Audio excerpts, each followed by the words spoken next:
All right, today we're diving into an explainer on a truly fascinating theoretical paper by independent researcher Satya Prakash Dubey. And I've got to say, I was completely blown away when I first read it. It's called the CIA Framework, which stands for Consciousness, Intelligence, Awareness. And we're looking at a radical shift here. This framework actually takes consciousness from being this, dusty philosophical puzzle and transforms it into an active, measurable biological mechanism. So we're not just kicking around abstract ideas today.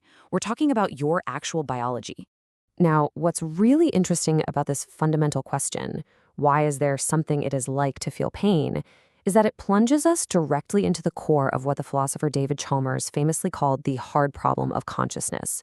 Just think about it for a second. Science can map out exactly how pain signals travel up your nervous system and into your brain. But why does that physical, electrical process actually hurt? Why is there a subjective first-person feeling attached to it? Well, that is the exact mystery we're tackling.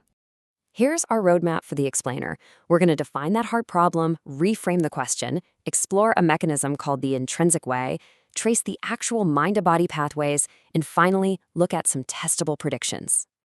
So, Section 1, the hard problem.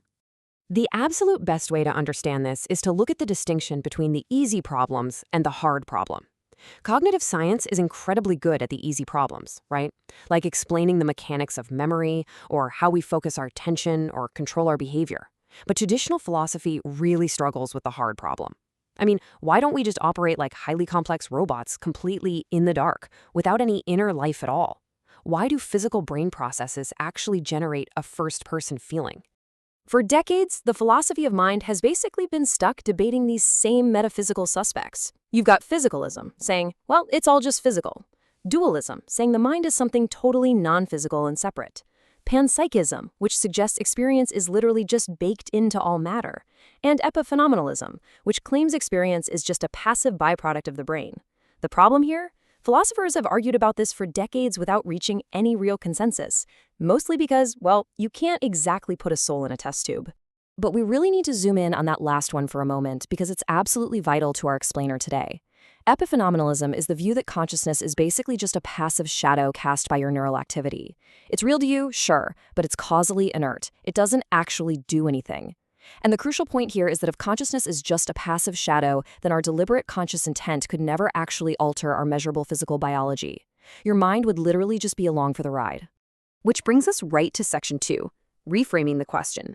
This framework represents a massive paradigm shift. On one side, you have that traditional epiphenomenalist view we just talked about. Consciousness is just a passive byproduct.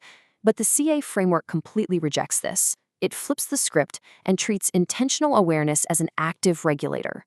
It proposes that your conscious, self-directed intent is a causal agent, one that's fully capable of systematically modulating your neurobiology.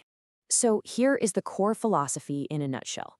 Instead of getting stuck in the metaphysical mud of why consciousness exists in the first place, the framework functionally bypasses the problem.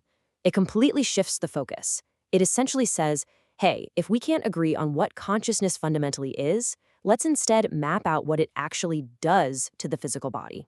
It's a beautifully pragmatic approach. Let's move on to Section 3, the intrinsic way. Through what Dubey calls the intrinsic way, we actually get a crystal clear three-step chain where a subjective thought initiates a highly traceable physical reaction.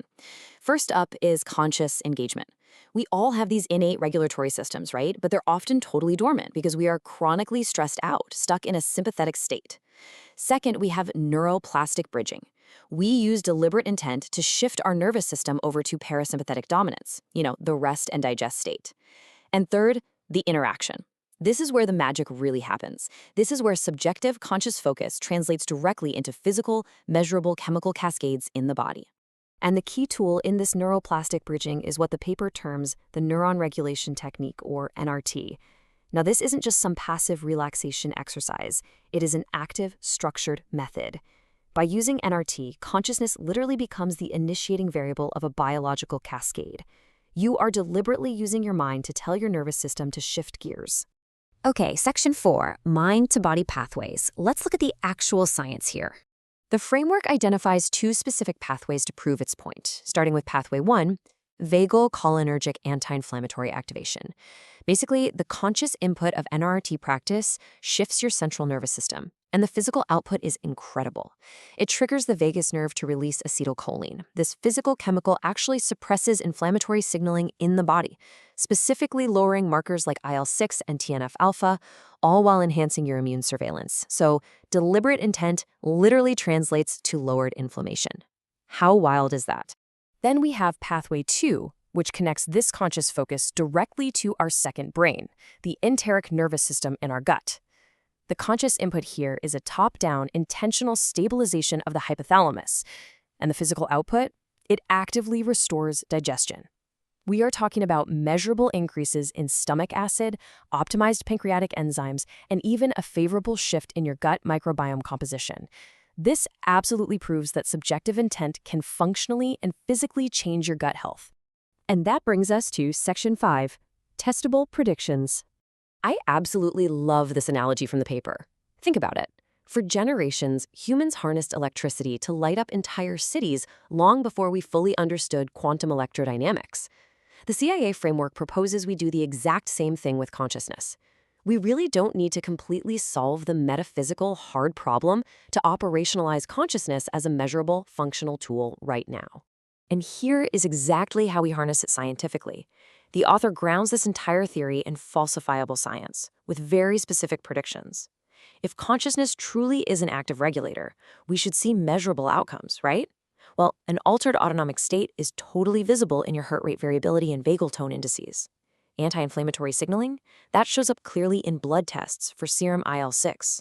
You can literally measure digestive restoration in gastric pH and intestinal markers. And perhaps most importantly, these physical effects should scale with the depth of conscious engagement, meaning the deeper the focus, the stronger the physical response. Ultimately, the CIA framework doesn't claim to have solved Chalmers' original metaphysical puzzle. It's not answering exactly why the feeling exists. But it successfully bypasses that problem by making consciousness a testable, causal, biological variable.